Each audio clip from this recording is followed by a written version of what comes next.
de los trabajos. ¿Ya? Ya, profe. Bueno.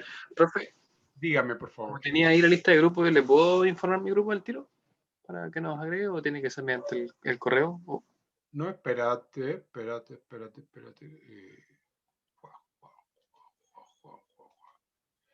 Déjame ver dónde está el grupo y lo anotamos inmediatamente. Vale, profe. Y así alivianamos la tarea. Pues entonces tenemos 5, 7. Ya, ¿cuál sería el grupo? Daniel Lagues. Ya, aquí tenemos Daniel Lagues.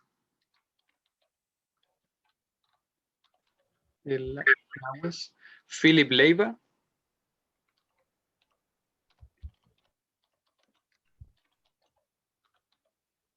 Ya. Bruno Rivas. Eso sería. Listo. Muchas gracias. Ya está. Entonces, estos serían los grupos que tenemos establecidos hasta ahora. Grupo 7 por Daniel, Philip, Bruno. Grupo 6, Ignacio, Víctor. Grupo 5, Valentina y Camila. Grupo 4 está Dafne. Grupo 3, Ángele y Camila Burgos. Grupo 2, Manuel, Diego, Thaís. Y grupo 1, Magdalena, Ignacio y Leonora. Profe, falto yo igual. ¿Quién? ¿La Valentina? Sí. ¿Cuál es tu grupo, Valentina? No tengo. Con la Camila Muñoz. Ya. Déjame anotarlo al tiro. Vamos para las dos. Camila, si alguien está solo. Muñoz, perdón, con Z. ¿Y quién más? Y Valentina Jiménez. Ya.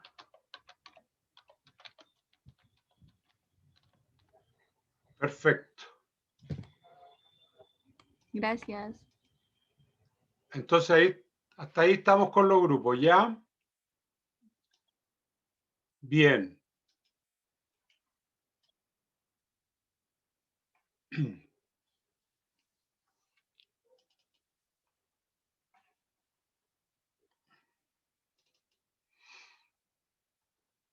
Perdón. Estoy buscando componentes del entrenamiento.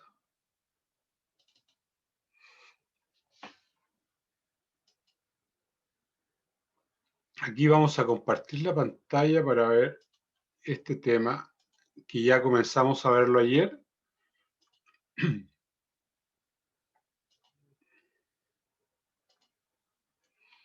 Llegamos hasta ese ejemplo. Y recapitulando, cuando hablamos de volumen, hablamos de cantidad.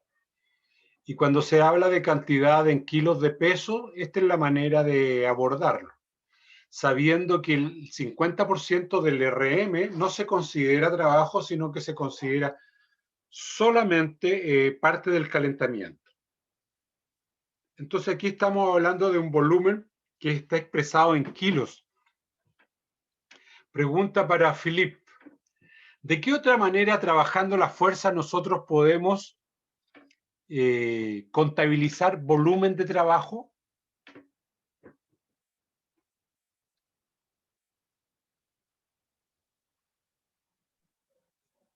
Podría ser calculando cuántas series hacemos.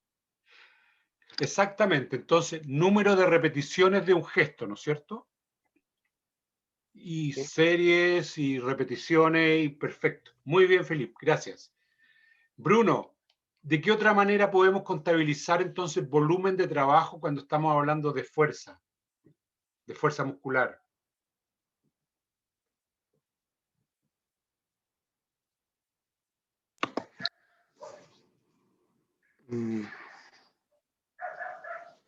¿Pero cómo medir el trabajo que estamos haciendo? Sí. No sé si en el nivel de fatiga, no sé si irá relacionado con esto. Puede ser, pero normalmente ahí usamos la tensión isométrica. ¿Te fijas? Y hacemos tensión isométrica y ahí podemos calibrar con cuánto hacemos la tensión isométrica y lo calibramos en tiempo de duración de mantener un ejercicio. ¿Ya? ¿Dónde es importante mantener la posición durante harto rato, digamos? Por ejemplo, en la lucha, ¿ya?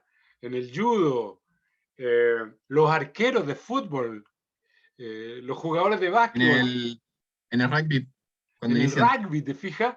Entonces ahí también tenemos otra forma de dimensionar la cantidad de trabajo a partir del tiempo de duración de un gesto deportivo que puede ser contra una oposición, contra una sobrecarga o solamente manteniendo un gesto. Entonces ahí tenemos varias formas de contabilizar el volumen cuando trabajamos con fuerza muscular. Cuando trabajamos con desplazamiento vimos que se medía en metros, en kilómetros, en tiempo de trabajo también, etc. Eso es volumen, ¿ah? Cantidad de repeticiones de un ejercicio. Y ahora veamos la intensidad. La intensidad es el componente cualitativo de los componentes del entrenamiento, porque el volumen solo mide cantidad, pero la intensidad me da la calidad del gesto respecto al objetivo que nosotros nos hemos planteado en el ámbito de la vida común o en el deporte. ¿Ya? Entonces, se supone que a mayor trabajo en la unidad de tiempo, mayor será la intensidad. ¿Ya? Entonces, ¿cómo se calcula? Veamos cómo se calcula. Volvamos al ejercicio que hicimos cuando hicimos trabajo de sobrecarga. ¿Ya? Ya sabíamos que habíamos hecho esta cantidad de volumen, 1260 kilogramos en 14 repeticiones, pero para determinar la intensidad relativa, nosotros sabíamos que 120 kilos era el RM y hacemos esta relación. El promedio de los 1260 dividido por 14 me da un promedio de 90 kilos. Y 90 kilos dividido por 120 kLRM me da una intensidad de trabajo como promedio del 75%. Entonces, ahí hay algunas formas para calcular la intensidad cuando uno trabaja en fuerza. Por un lado, puede trabajar en una intensidad promedio y por otro lado, puede trabajar en el porcentaje del RM al cual nosotros trabajamos el desarrollo de la fuerza. Entonces, ustedes ya tienen forma de contabilizar, entonces, cuando dicen, bueno, vamos a trabajar al 75% del RM, voy a trabajar al 40% del RM, voy a trabajar al 50% del RM. Pregunta de prueba para la Angeli. Angeli, cuando tú trabajas con personas sedentarias o de tercera edad, ¿qué porcentaje del RM más o menos deberías usar para trabajar con personas sedentarias o con personas de tercera edad?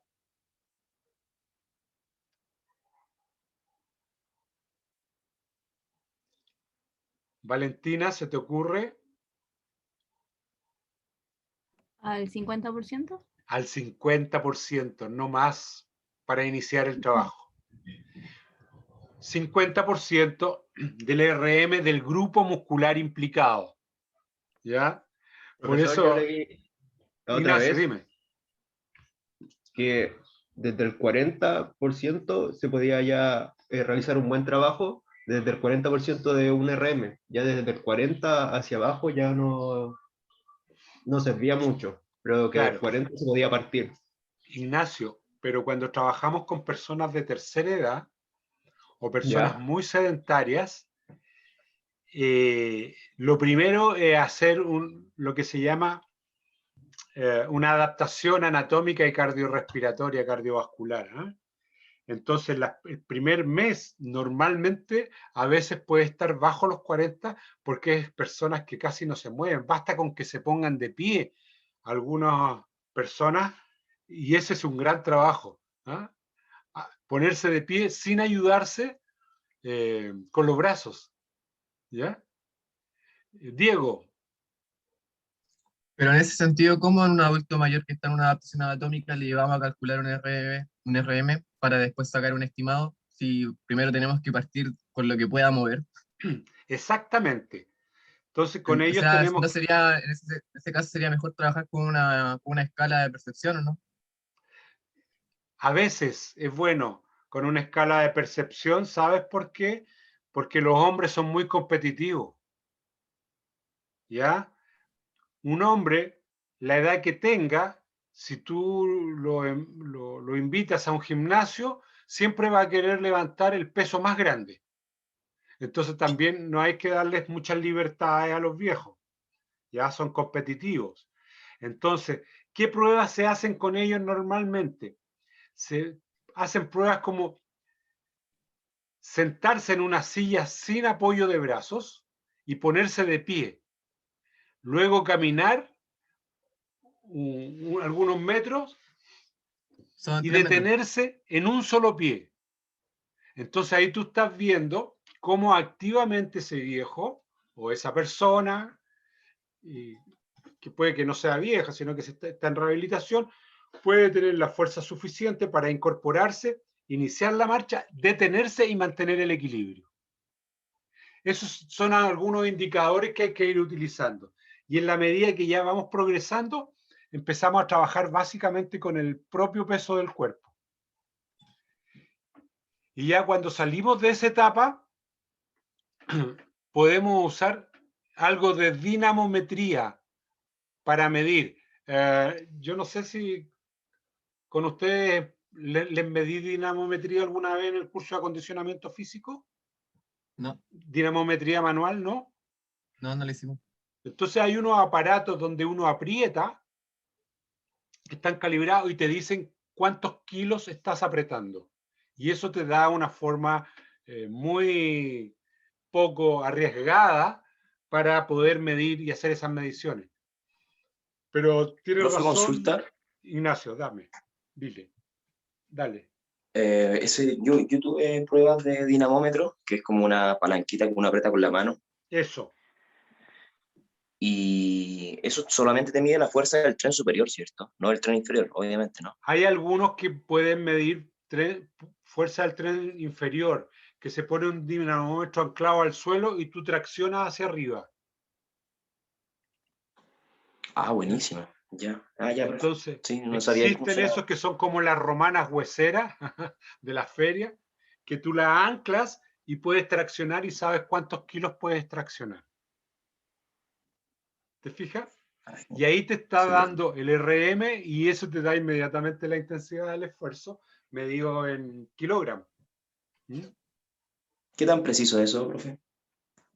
El nivel de precisión del instrumento diría yo que es óptimo. ¿Dónde tenemos que mejorar la precisión? En la calidad técnica de la ejecución de la persona que está haciendo el gesto motriz. ¿Ya? Por ejemplo, cuando hace la flexión de cadera, ¿se le va a permitir bajar el tronco o no? Si tiene limitaciones en la rodilla para hacer una flexión profunda. En fin, todo eso va a afectar la técnica, pero el instrumento es sumamente preciso. ¿Mm? Así que atrévanse a usar esos instrumentos, pero enseñando muy bien la técnica. Es lo mismo con la técnica de halterofilia, que para llegar a ejecutarla se necesitan muchas repeticiones porque la precisión de la técnica hace que uno pueda levantar más o menos kilos. Si tiene una muy buena técnica, va muy bien. Por ejemplo, ¿dónde tenemos el mayor problema cuando trabajamos en press de banca con personas que no tienen experiencia? aun cuando puedan mover la palanca, que la palanca olímpica, la barra olímpica pesa 20 kilogramos, aun cuando la pueda mover, las personas que no tienen experiencia tienen problemas para fijar el tronco y eso hace que tiriten un poco. Bruno, me querías preguntar algo. Profe, sí, como estamos hablando como en una fase de evaluar a estas personas, tengo una duda respecto a algo que usted dijo hace un par de clases atrás, que si la persona está alineada, dijo.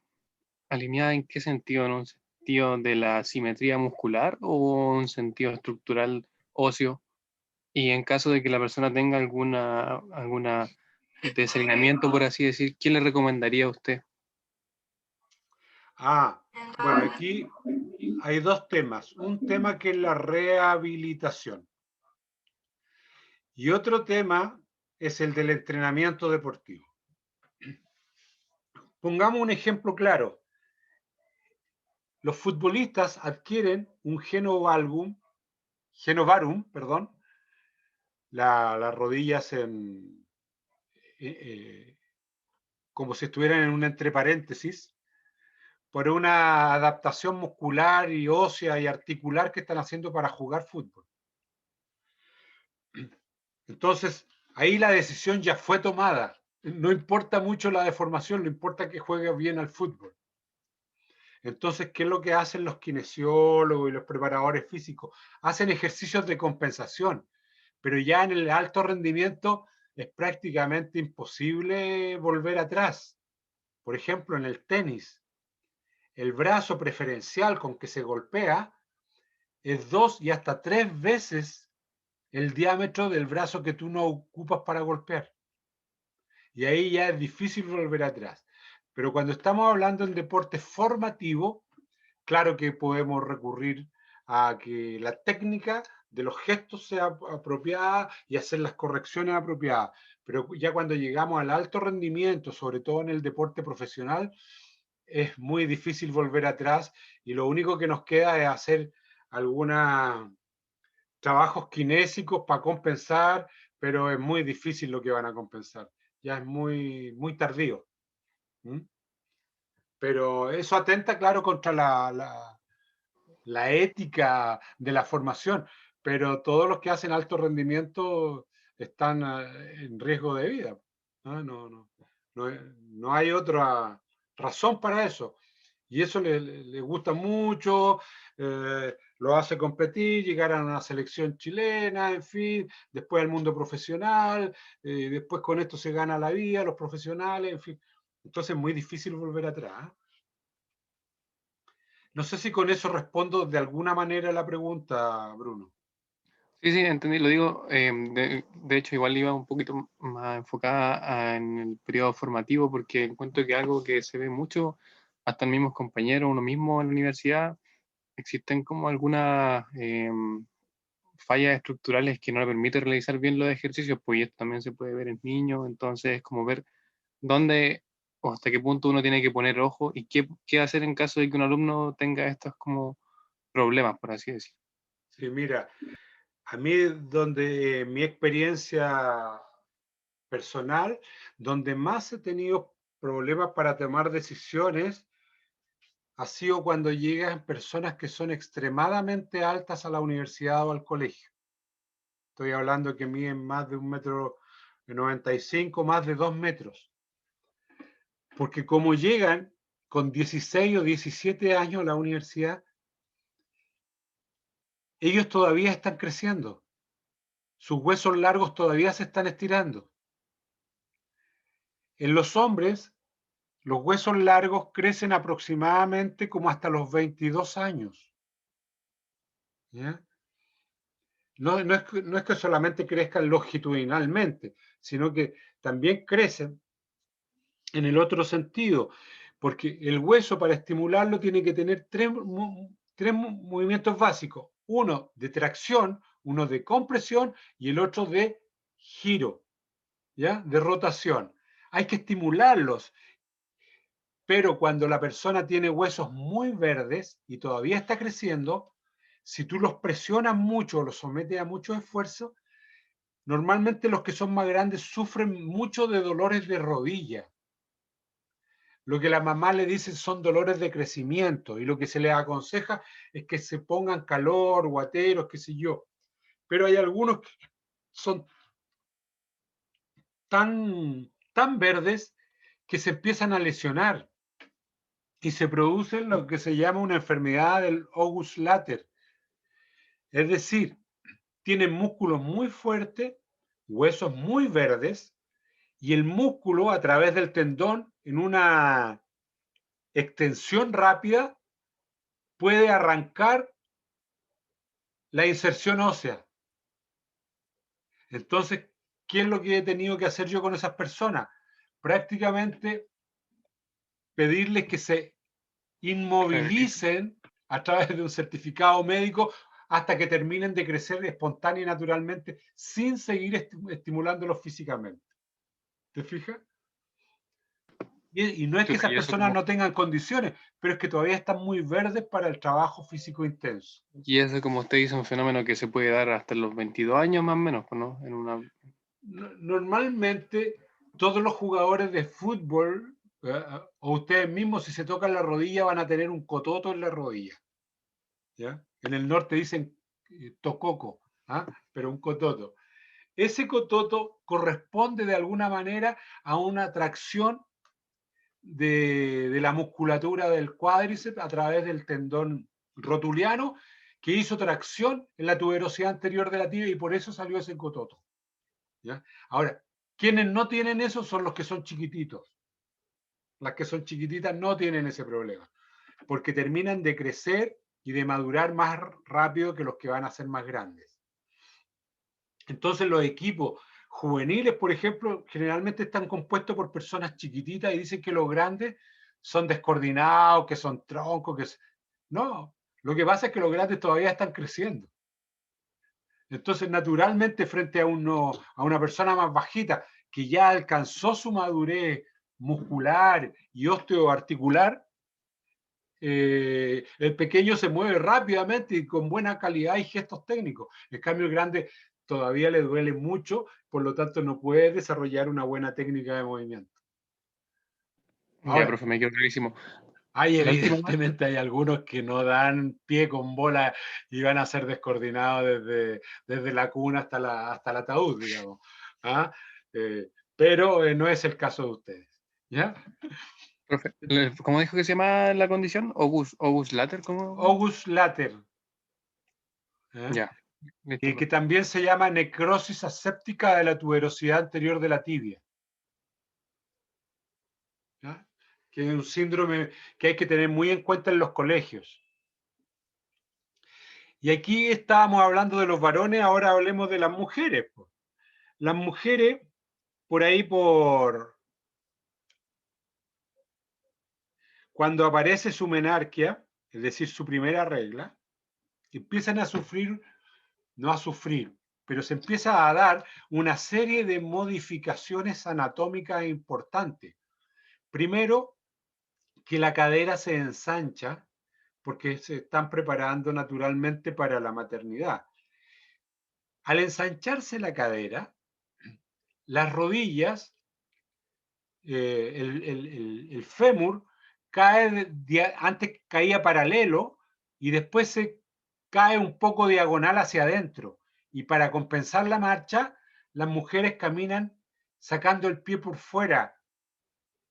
Entonces, a veces con un poco de trote, con un poco de trabajo, a algunas mujeres les duelen las rodillas, porque el esfuerzo se está haciendo con las rodillas en diagonal hacia adentro.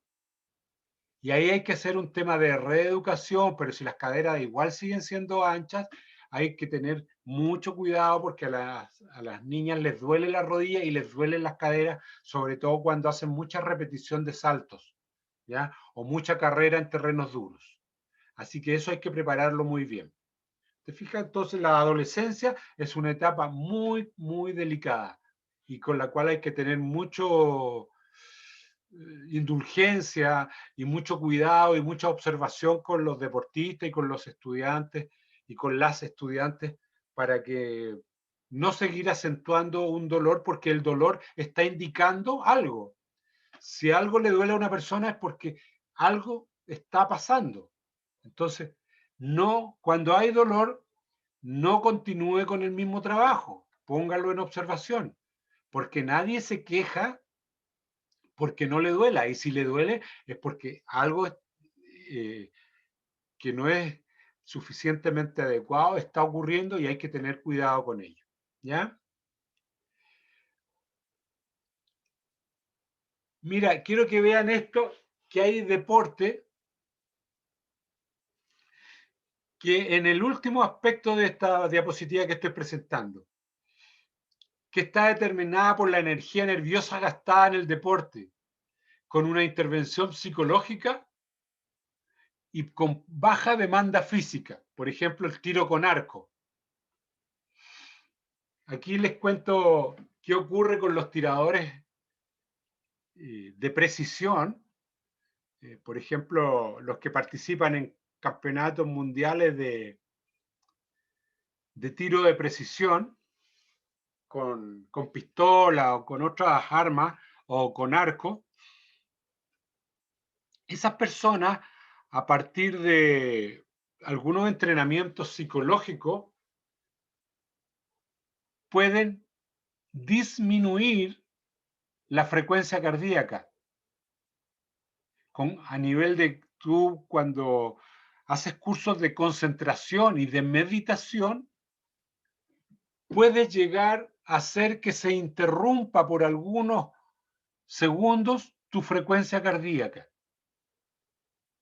Y cuando tú apuntas a un blanco, la frecuencia, el latido cardíaco hace que te desvíes unos milímetros hacia la derecha, a la izquierda, arriba o abajo. Porque ese latido hace que pierda por una décima de segundo la precisión de tener absolutamente fijo la mira en el blanco. Entonces, ¿qué es lo que hacen estos deportistas?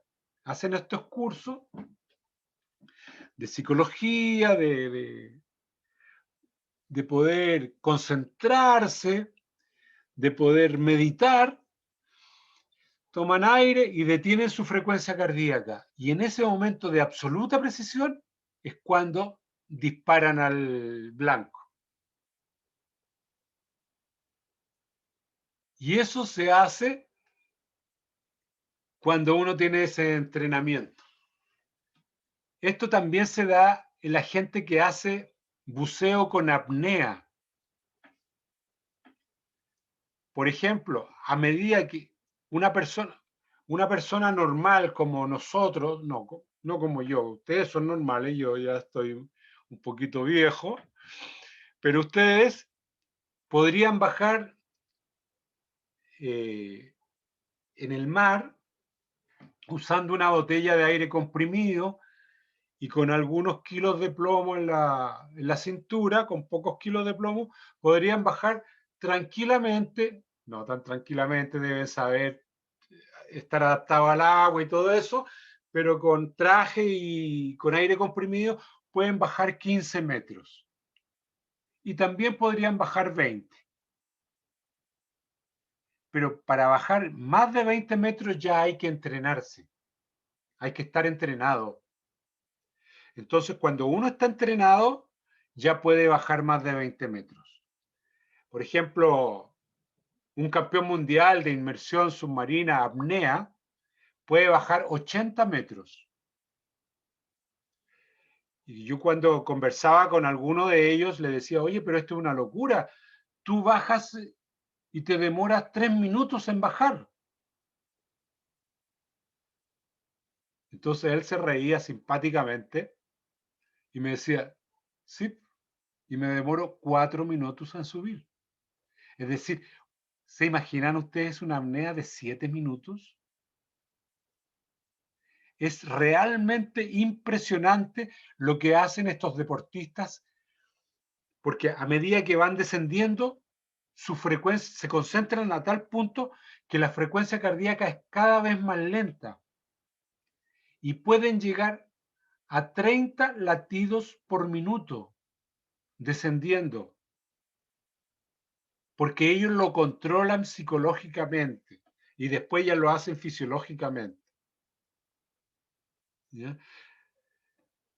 Es lo que hacen las ballenas. A medida de que descienden más en el mar, su latido cardíaco es mucho más lento. Entonces, cuando hablamos de intensidad, tenemos que saber cuál es el factor que permite valorar esa intensidad. ¿Te fijas? Acá la intensidad es del sistema nervioso central, naturalmente. Pero en la mayoría de los deportes son los watts de potencia que le ponemos, por ejemplo, a un golpe al balón o a un golpe de puño, ¿ya? Son los metros por segundo, la velocidad a la que nos desplazamos. Es la amplitud, los metros, los centímetros que podemos saltar. El ritmo de juego que le podemos imponer, ¿ya? Entonces, la forma de medir la intensidad tiene que estar en estrecha relación con el deporte. Y en la medida que la persona es más experta, puede trabajar a mayor intensidad. ¿Cuál es el error más frecuente que cometemos los profesores?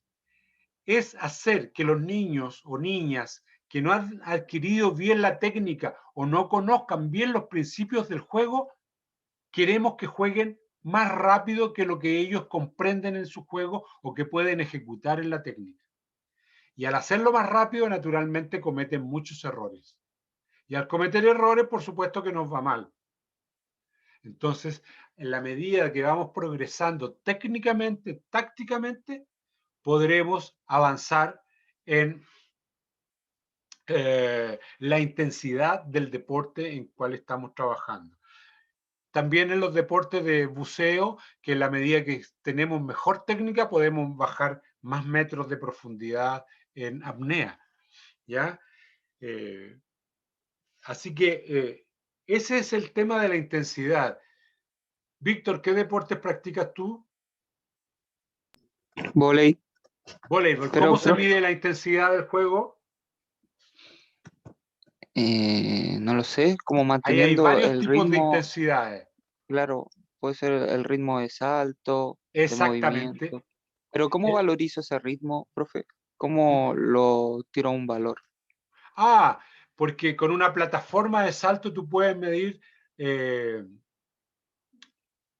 los watts de potencia que pones al salto. Pero el ritmo de juego, como en el punto 4 que dice en deporte de equipo, ¿cómo valorizo ese ritmo de juego? El ritmo de juego se puede medir, por ejemplo, depende de la táctica que te emplee ese equipo. Por ejemplo, si ve que el otro equipo está muy débil y mi equipo es suficientemente, tiene harta experiencia, yo empiezo a apurar el juego, saco rápido, qué sé yo, entonces ellos no les permite darse cuenta de que lo están haciendo pésimo. Entonces, por el contrario, cuando el otro equipo es muy bueno y me está apurando el juego, ¿qué es lo que hago yo? Hago que demore para que nosotros nos pongamos de acuerdo. El entrenador tiene que tener la suficiente experiencia para pedir tiempo para hacer que el otro equipo pierda el ritmo de juego. Entonces, ahí hay una percepción subjetiva del ritmo, de la velocidad a la que estamos jugando, porque dentro de ese deporte se puede jugar con ese factor. ¿Ya? En el fútbol, ¿cómo lo hacen? Reteniendo la pelota, pasándola para atrás, pasándola para el lado, qué sé yo, pero el equipo que es más fuerte va a ir a atacar encima. Entonces, el que es menos fuerte va a tratar de hacer, como dicen ellos, circular el balón. ¿Te fijas? Y en cuanto a ritmo, una pequeña anécdota. ¿Se acuerdan que hace 2 años atrás estaba muy de moda competencias de 5K, de 20K, de 10K, y uno se inscribía y te regalaban polera, bolsito y qué sé yo. Bueno, unos estudiantes de la UPLA, que no eran atletas, pero que eran buenos corredores, se entrenaban y qué sé yo, decidieron inscribirse y ellos diseñaron una táctica para anular un corredor keniata que venía a hacer 20 kilómetros. No, profe, me dijeron antes, ya sabemos cómo, porque lo va a marcar primero el Juan, después después yo al final y qué sé yo, bla, bla, bla. Muy bien. Pasó la competencia y después de la competencia nos vimos y les pregunté cómo les fue. Profesor, al negro lo vimos en la partida y no lo volvimos a ver nunca más. Porque no le pudieron marcar el ritmo de la intensidad, porque en ese deporte no es posible marcar el ritmo de la intensidad si es que ellos, los que van adelante, tienen mucha experiencia y ellos marcan el ritmo. ¿Se fija? Entonces, ahí hay algunos factores tácticos que hay que utilizar para aprender a marcar el ritmo y poder desarrollarse en estas tareas. Veamos si tengo algo más de intensidad. Aquí hay... Profe, y ahí igual, no sé, bueno, si tendrá mucha relación, pero el tiempo efectivo que se juega realmente tiene relación como con este ritmo de juego y la intensidad. Claro, porque, Porque por yo lo digo, ejemplo, por ejemplo, yo lo veo el fin de semana cuando veo fútbol, ya siempre están las estadísticas que lanzan ahí, que igual pueden ser un poquito mentirosas, pero por ejemplo, dicen, no sé, primer tiempo, 45 minutos, y cada equipo jugó de esos 45, 12 minutos. eso es. Tuvo el contacto con el balón 12 minutos. Chicos, Claro. se va a acabar esta cuestión y voy a hacer otra convocatoria para que entremos al tiro, ¿ya? Porque Vale, profe. se nos acabó el tiempo. Salgo y vuelvo a entrar, ¿ya? Vale, vale.